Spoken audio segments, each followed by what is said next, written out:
Good morning, everyone. How are you all today? My name is Dale, and this is Dales, and you can find me on Instagram as Whatever the Weather May Be, which is my old YouTube name. I'm also on Facebook as Dales, and I have a blog that I write, which is Dales and More, and I'll leave a link to it in the description below. I hope everybody's doing okay. It is November the 15th, Sunday, November the 15th. Here in Manitoba, it's kind of a cloudy gray day. We've had some really crazy weather last week. We had an ice storm last weekend, which was just terrible. It rained and then it froze, and then it was freezing rain, and then it rained and then it froze. And so by Monday morning, it was a skating rink around here. It was just terrible. So that all melted. Yesterday was actually a beautiful day, but now it's cloudy again, and we're back in that same pattern of possible rain, freezing rain, and of course it's going to freeze overnight and get cold, and so we're going to have a lot more ice again. But that's November for us. November is very often this way. It's very, personally, I would rather just get cold and snow, then it's not so slippery to walk. I have some cleats that I put at the bottom of my shoes or my boots, and that really does help, but even so, it's really difficult walking on ice. It's not nice at all. So today, I'm going to show you a few things that I have finished, which isn't a whole lot. And then I've got some projects that I'm working on, and one really huge project that I really have to focus on getting done.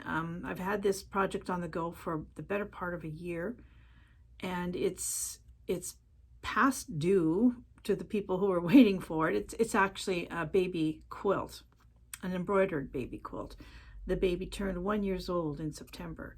That's how long I've been working on this, but in my defense, it is a very laborious project, and I'm getting there. I thought that I was actually doing really well until I took it off the frame just about half an hour ago, and I thought, oh, really? I still have all that to do? But anyway, I'll show you that coming up.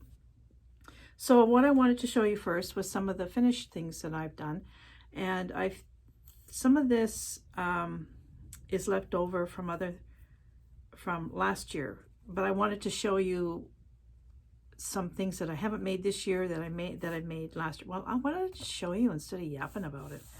So the first thing I'm going to show you is, what should I show you first? Well, I'll show you some of the things that I have made.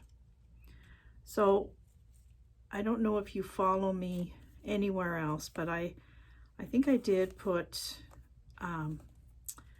a post somewhere, I don't know where, about starching my crochet pieces. And years ago I did this as a little business, and I had a lot of customers that I did Victorian crochet ornaments for. And the book that I'm using, or the books that that I have, are from the 70s, and I can't even remember who the designer was who wrote these books, but they are Victorian crochet ornaments. I'll show you. Just bear with me a minute. I got a pile here I got to sort through. Oh, don't fall. So this sort of thing.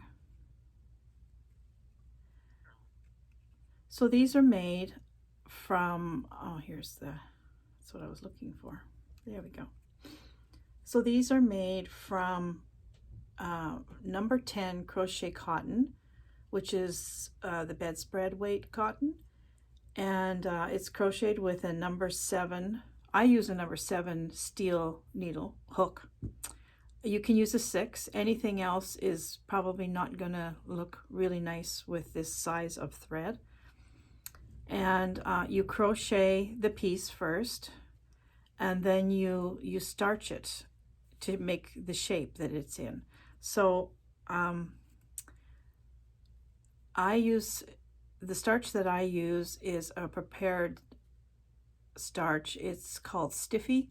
I buy it at Walmart or wherever I can get it. And basically what it is white glue and water mixed together to a really milky kind of thickness. And you dip this in, you squeeze it out, and you form it over whatever you're going to form it over to make your hat. In this case, it'd be a hat. So in this case, I would have a half of a round styrofoam ball, cut in half, and that's what makes this little hump here. Anyway, so this is one of the things that I make. Actually, there's several in this little set here. I'll show you. There's the hat, lady's hat, and the lady's fan. Hold on, I put the hat down. You've seen it, obviously. Where's the... I put these invisible hangers on and you really can't see them. So there's the lady's fan. They're really pretty. And they look absolutely gorgeous on a tree. And then the little gentleman's top hat. So there's also a nosegay that goes with these and little baskets. So these are sort of, oh yeah, and a lady's glove and a lady's old-fashioned boot. And what else? Oh, and a fancy little skate.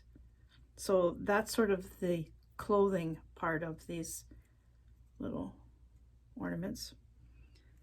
And I have a couple in different colors just so that you can see the difference. It doesn't matter really what color you make these hats in. They're pretty in any color. They really are gorgeous. And like I say, they do look so pretty on a tree.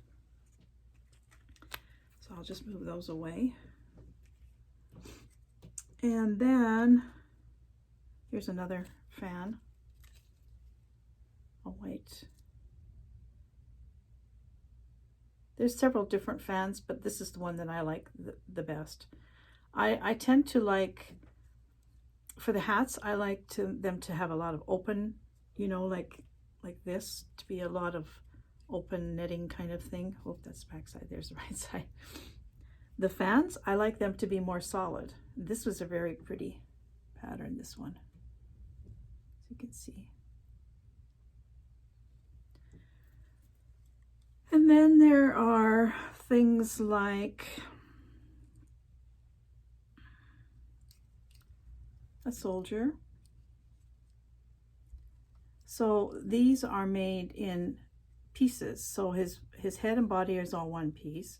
His arms are each one piece, and his hat is one piece, and his chin strap is a piece. So you have to glue them all together and then you embellish them. These are so fun to do. And like I say, you can do them in any color. I really prefer white for the tree. You can do them in a crew or cream, or you could actually even crochet them in colored crochet if you wanted to.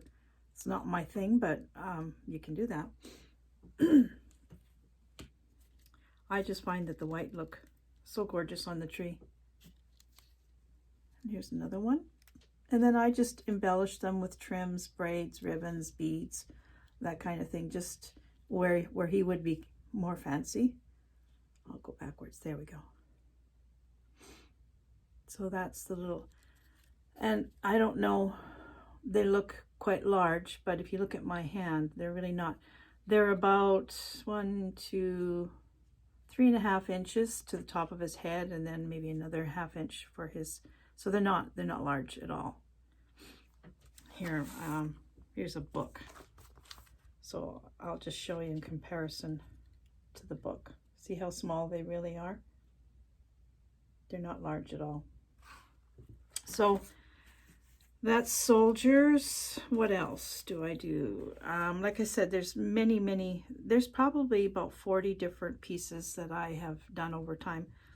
I tend to stick now to the ones that I'm showing you, because these are the ones that, when I sell them, these are the ones that sell the best, and these are the ones that you can kind of give them, or, you know, when somebody looks at a soldier, they might think of somebody, you know, maybe somebody in the military or something like that. So, you know, people will purchase, and I was making these for sale, so people will purchase this with somebody in mind. And the ladies' hats and all those kind of things, a lot of people have really Victorian trees, so those look really nice. The other thing that I do, and these are, you can find patterns for these anywhere, is the snowflakes, and these are absolutely gorgeous. And I have to tell you, back in, I think the 60s maybe, my Aunt Margaret, who I talk about all the time, she made a whole bunch of these long before they were popular anywhere. She took, I think it was probably a doily pattern, and made snowflakes, because that's how she used to think. I used to always say she was the pre-Martha Stewart. She thought of things to make just by looking at something and think, oh, I could take that and I could make that, you know, and that's how she was. This isn't her pattern by any means, but she made me in 1982, when I first, was that in 1982? Yeah, 1982, 1980, when I first moved into my first apartment and put my first Christmas tree up. She made me 25 assorted snowflakes to put on my tree. And at that time, there was no snowflake patterns to be found. She just made them up however she made them. And I still have them. They're very yellowed over time, and they're very, she used a much finer thread to crochet them with. They're really tiny. And if I can find them, I've put them away somewhere, but if I can find them, I will bring them out and show them to you at some point. Anyway, these snowflakes, you can find patterns for snowflakes anywhere. And these are great. You can give them, I put them on packages, you know, like if you, instead of putting a bow, crochet a snowflake and put it on there. And I starch them with the same stuff. You don't have to buy a stiffener. You can just dilute white glue. What you want is something that's runny like milk, that kind of consistency. And you need to use white glue though, because you want it to dry clear. You don't want it to leave any kind of residue or anything like that. So what you would do with this is you would dip it in the white glue and water mixture, and then you would pin it out on a board, and you would pull all these pieces. You know, you put pin here, and then you put a pin here, and then you put a pin here, and you stretch it all out. And make sure if you're going to do that, you're going to use pins that aren't going to rust on you, like stainless steel pin. And cover your board with some saran wrap, and then leave it overnight to dry. Take it off, and this is what you have. You put a little hanger, and you can put these in your window. You can put them on gifts. You can put them on your tree. You can do all kinds of things with them. So I have made snowflakes. And like I say, you can find snowflake patterns all over the place. Internet's full of them.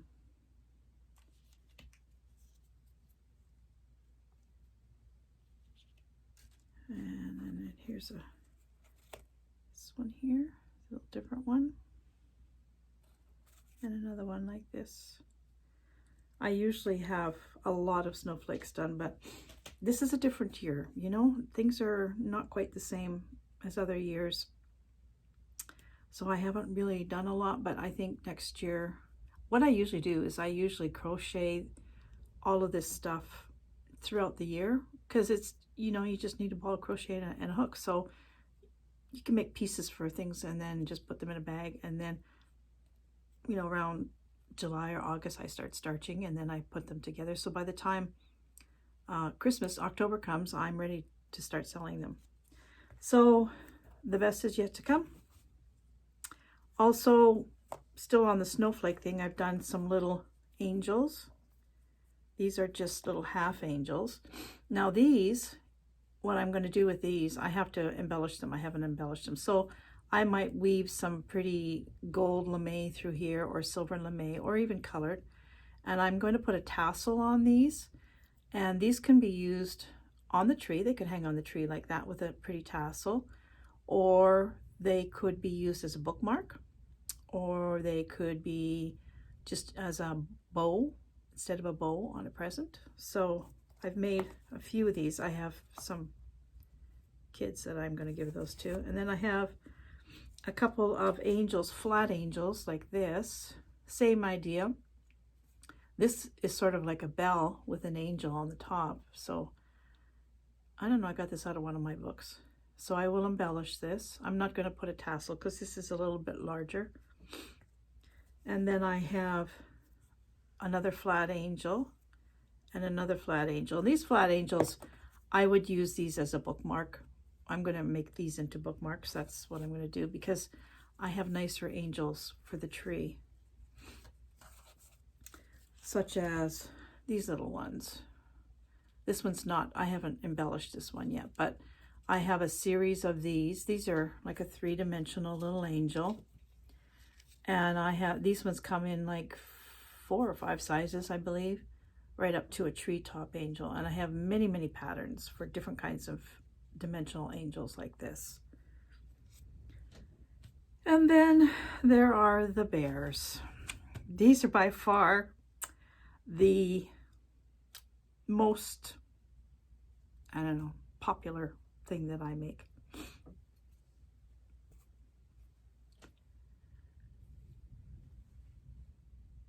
This is also crocheted with number 10 crochet cotton, and each piece is made separately. So the head is one piece, the body's one piece, hands and legs are each one piece, the ears are one piece, and the nose is a piece. So there's 4, 5, 6, 7, 8, 9 pieces to this bear. You crochet 9 things individually, and then you starch all 9 out individually, and then you glue them all together to make a bear. This is a baby boy's first Christmas, or just a baby boy. I make these, people buy these for putting on a shower gift. And so, you know, they buy a shower gift for a boy, they get this, and then this can be put on the tree for the baby's first Christmas. I have individualized them by writing on the ribbon, or sometimes I used to get this really tiny alphabet noodles, really, really small ones, and I would color them and I would glue them onto the thing with the year or the baby's name or whatever. So boy and girl bears. And these bears, I custom do these. Now, people who know that I do them, they'll write me or they'll phone me or whatever, and they'll say, I need a bear for a doctor. So I'll make a doctor bear. You know, you put them in greens and put something over here, and you know, whatever. I should do a COVID bear. I haven't done one of those yet. Maybe I'll do one this year, and keep it for myself. I've done almost every occupation, every sport, every occasion, like Mother's Day, Father's Day, birthdays, graduation, wedding. I do wedding bears, bride and groom like this. So these are such a versatile little thing, and I've done, well, somebody told me I should have been marking down how many of these I've made over the years, and I'm sure it's in the thousands because this has always been my thing, these little bears. So I have a few more I can show you. This is a cowboy. He's got his lasso and his cowboy hat and his rope tie. Let's get this off of the way here. His hanger's in the way. Even has a feather in his cap. He's quite a dandy. That's a cowboy. Excuse me a minute.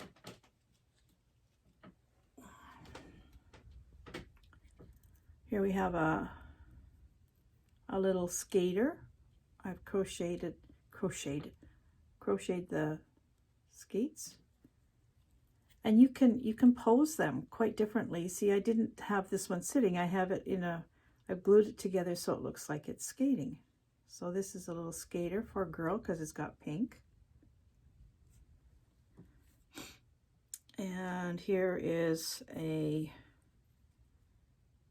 skier. I've crocheted little skis, and these are just toothpicks with some beads on the end. So there's a little panda skier. These are really cute on the tree.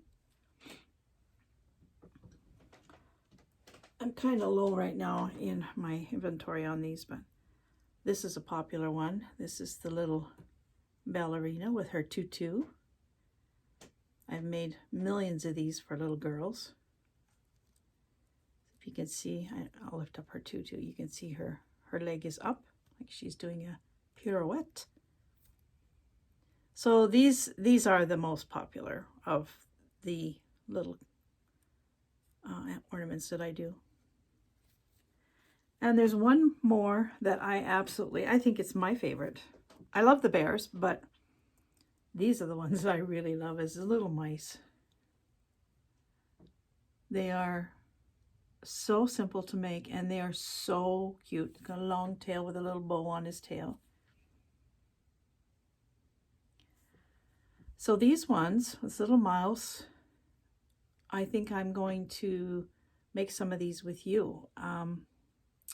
I haven't quite figured out how I'm going to do it yet, but I think we'll do a video and we'll make a mouse.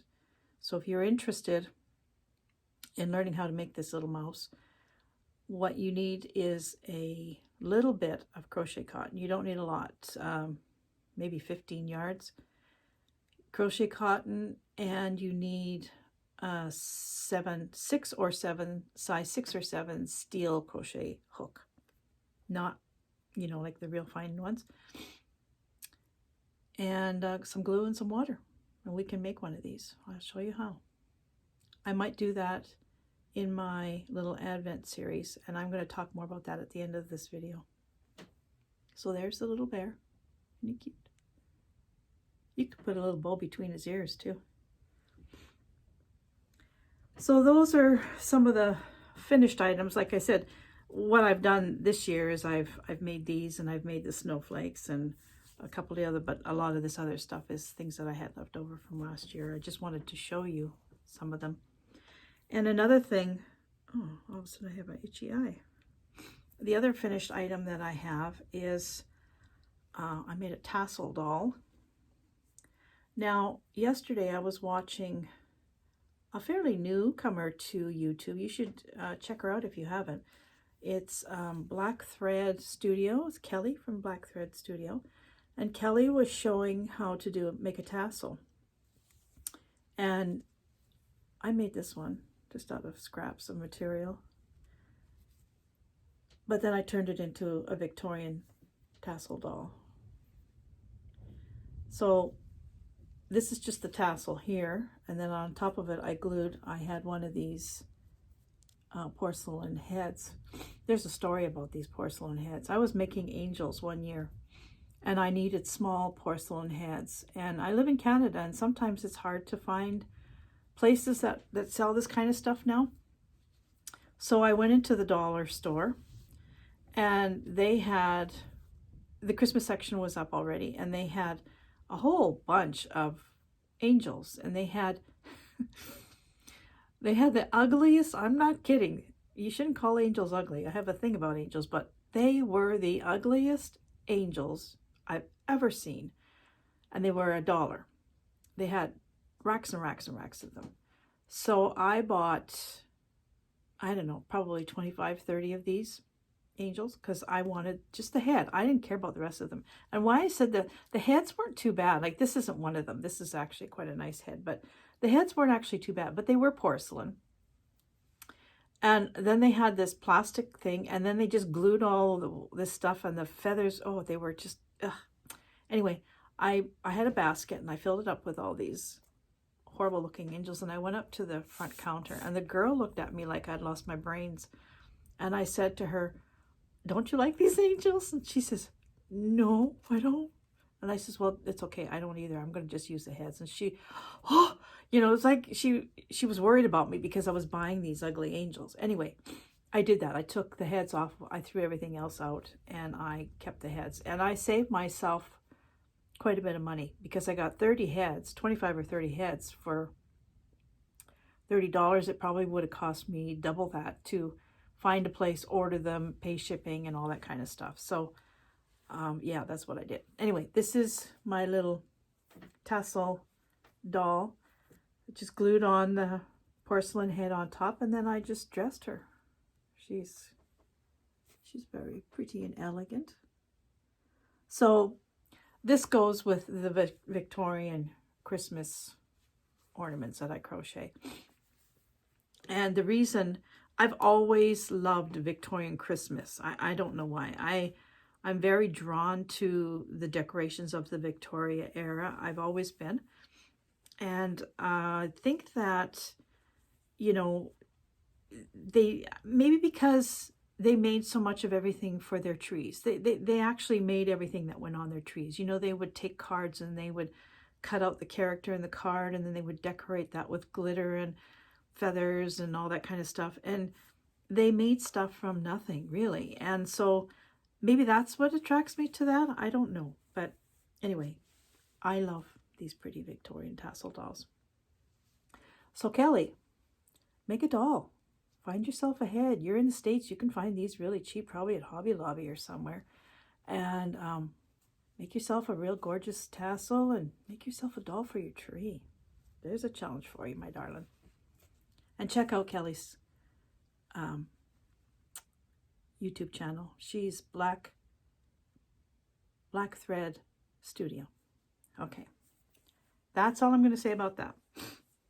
So I guess that's all for finished objects. I'm working on, well, back to that in a minute. So, I know what I was going to tell you. I'm working on, well, not very much except for that embroidered thing, but I do have a couple projects. My little town here that I live in, it's a lot of elderly people here, and COVID is really, it's really saddened our town, you know, because most people here are over 65, let's put it that way. It's a retirement town, but it's a retired farm town is what it is. So one of the girls in the library, the librarian, she came up with the idea to have a secret Santa. So if you want to do it, you're supposed to purchase or make a gift or something with a value of $20, and you wrap it up nice and you take it to the library and leave it there. And everybody does the same thing. And she had a time frame between, I believe it was November 18th to December, I don't know, 20th or something like that. And so you would take your gift and you'd pick up another one. And it just was kind of a thing to bring the community together with something a little bit fun and, you know, whatever. Brighten people's spirits. And I thought it was a lovely idea. But she announced that early last week. Of course, I signed up for it because I already knew what I was going to do. And wouldn't you know it, we're now locked down. So the library's closed, so our venue is gone. And people really are not out and about now. Everybody's staying home, which is good, but unfortunate. So what I had started, as soon as I decided I was going to do this for my gift, I decided I was going to make a mug rug and include a cup and bake some cookies for in the cup, because my mug rugs, I have a little saying that I snitched from somebody, I don't know who, and it says, this mini quilt was specially made to place your favorite brew, and if you have a special treat, there's room for one or two. Use it like a placemat to keep your table clean, and when you are finished, no spills or crumbs are seen. And if by chance you make a mess, don't fret about the chore. Just toss it in the laundry load. It will be as good as new for sure. So this is, I just got to unpin it for a minute. And this is my own design. This is the mug rug that I'm working on. This is my own design. So I just have appliqued this. I haven't even appliqued it. I've just stuck it down on this. Now I have to go around and stitch all around and actually applique it down. And then I will put my batting in and, you know, quilt it. So this is it's 8 by, I can't remember what size this is. And then I put some ties on here, and I embellish it all around too with ribbons and beads and things too. So this was going to be my mug rug. And then with this, I was going to buy a cup, like a mug, and then bake some cookies and put them in some of that nice Christmassy cellophane. And this was going to be my $20 gift. And I'm going to go ahead and make it just in case we come off lockdown, which I don't think is going to happen. But so I thought then I would show you some of my mug rugs. These are finished projects, not recently, but I sell these too. So this is one of the kind that I do, is my little camper vans.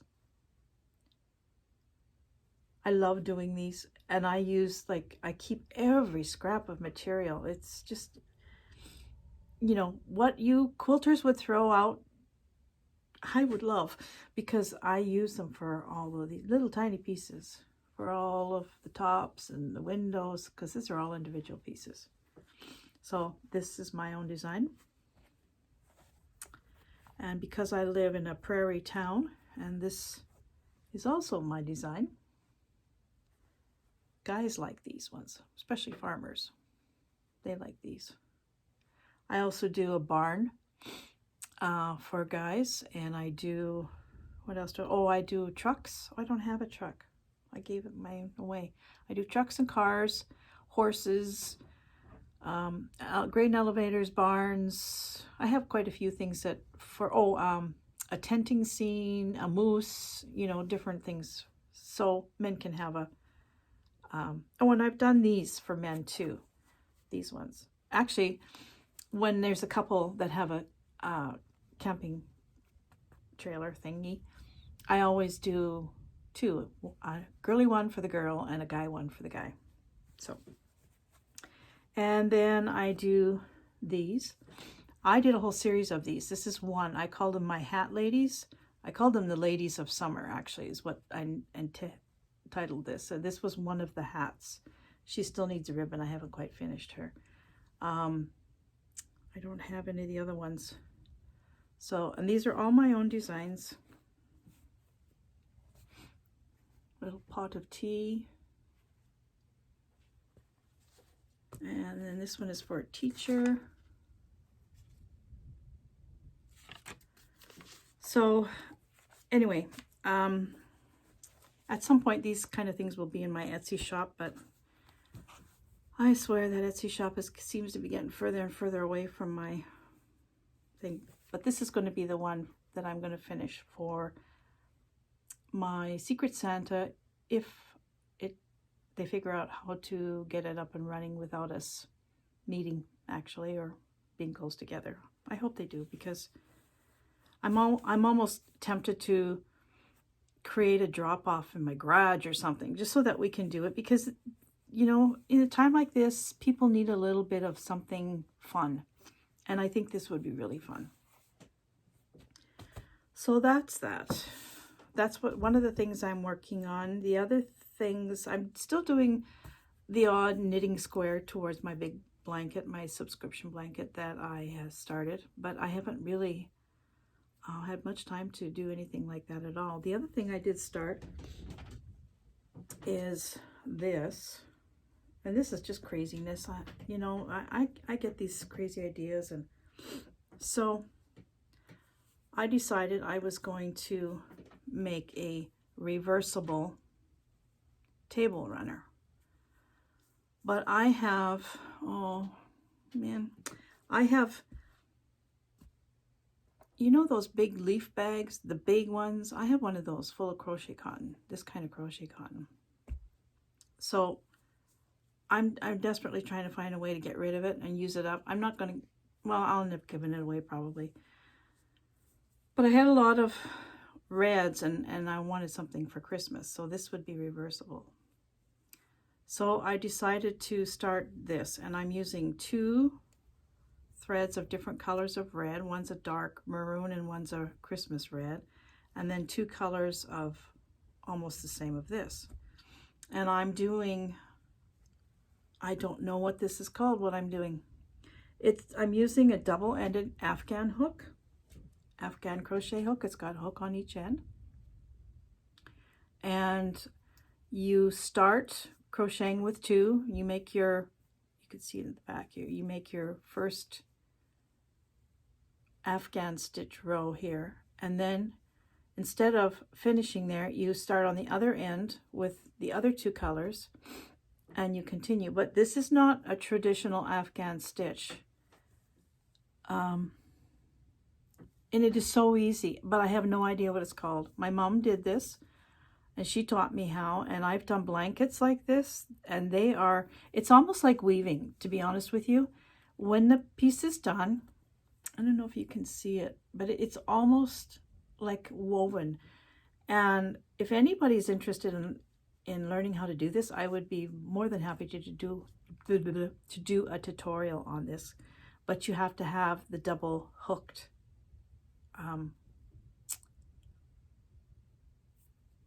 Afghan hook, I guess. And you need the long one because, you know, you're sliding back and forth. You know, you're working this side, then you turn and you work this side, and then you turn and you work this side. And that's how you get, your stuff is, your red and your white is always separated, one on each end. It's hard to explain, but it's very easy to do. It's harder to explain it than it is to do it. So this is going to be a table runner, and this is cotton. It's quite stretchy, actually. I was pretty surprised.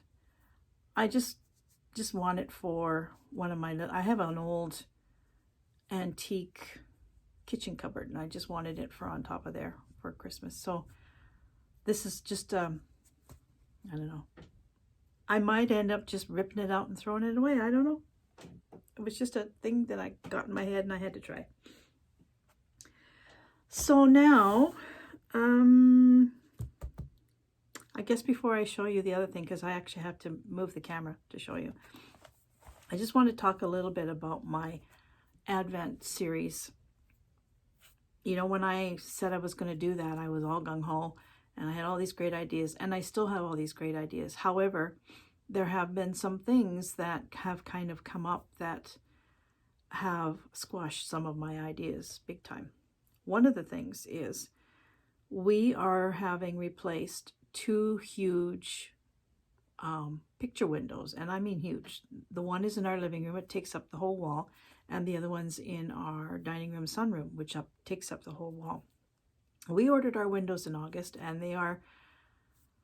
they gave us a 8 to 10 week time frame for installation, and we're past that. And so we called them, and the windows are in, but they are backlogged quite a bit in the installation part. So have no idea. They haven't given us any idea when it could be.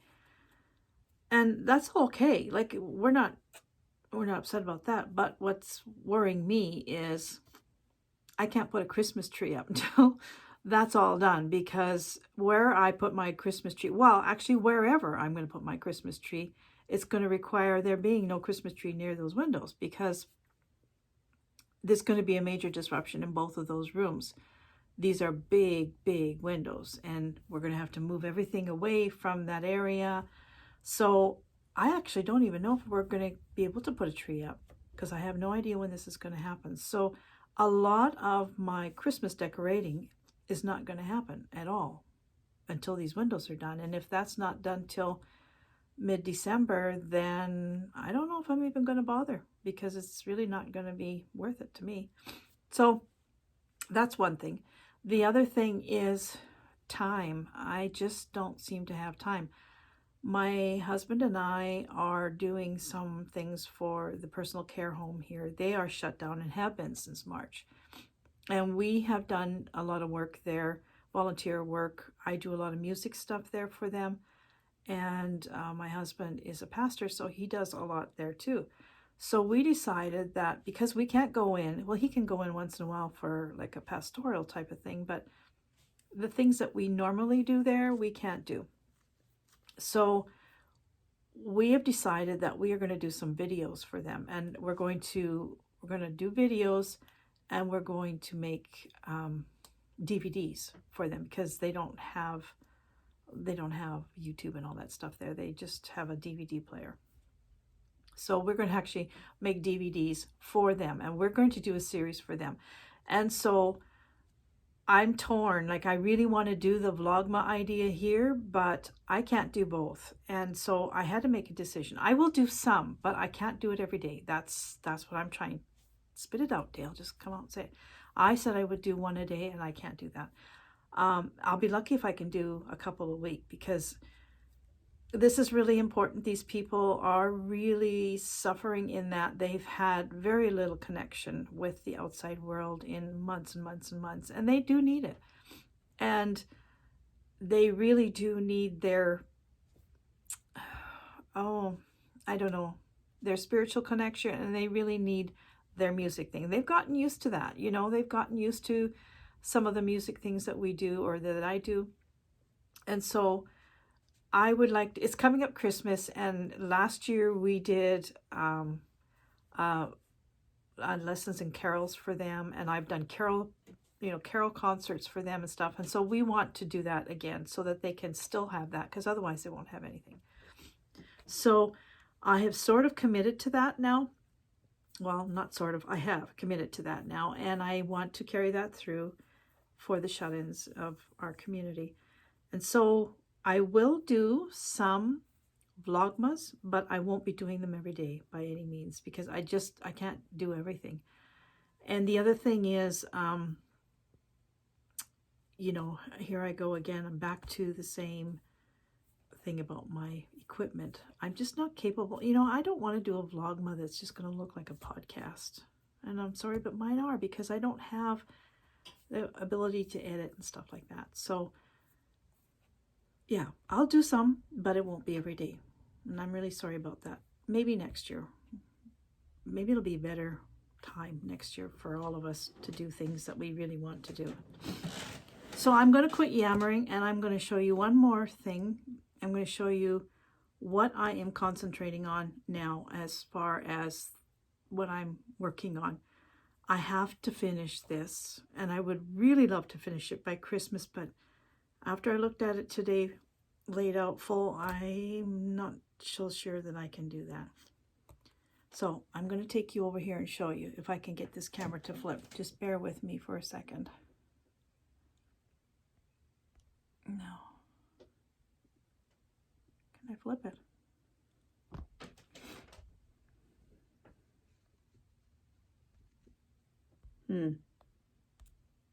I can't.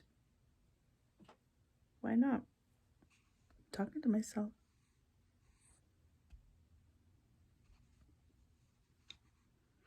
Well,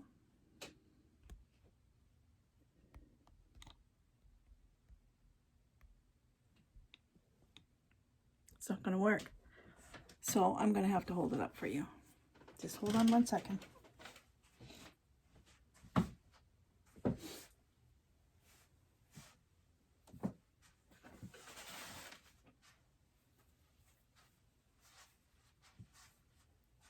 So this is the Mary Engelbrecht Mother Goose baby quilt that I'm working on. This is the top. So this part here where the house and the trees are, that has taken me a week to do those few trees and half of a house. Okay, so I'm just going to roll this for you. See, there's still quite a bit up here to do. And there's still quite a bit here. And then now I'm going to roll it a little bit.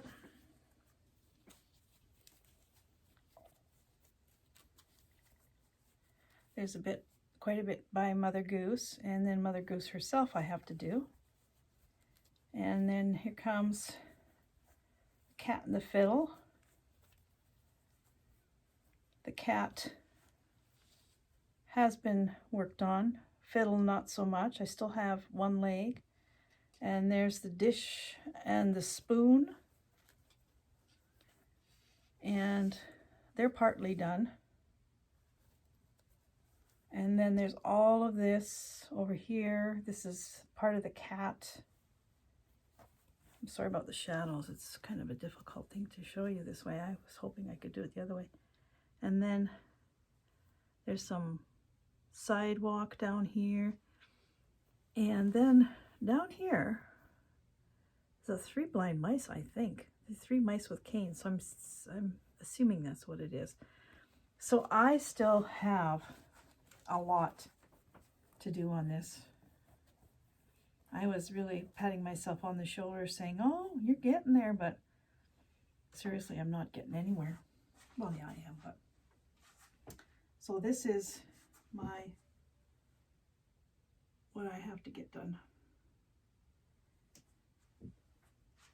So I think until I get this really conquered, I need to really concentrate on this project because, like I said, the little guy is a year old, and I'm not sure if they're going to use this as a quilt or a wall hanging, but if it's going to be, whatever it's going to be, he's going to really enjoy this pretty soon. You know, he's going to be at that age where he will be able to identify with some of these from stories and things like that. So I really, really, really want to get this done.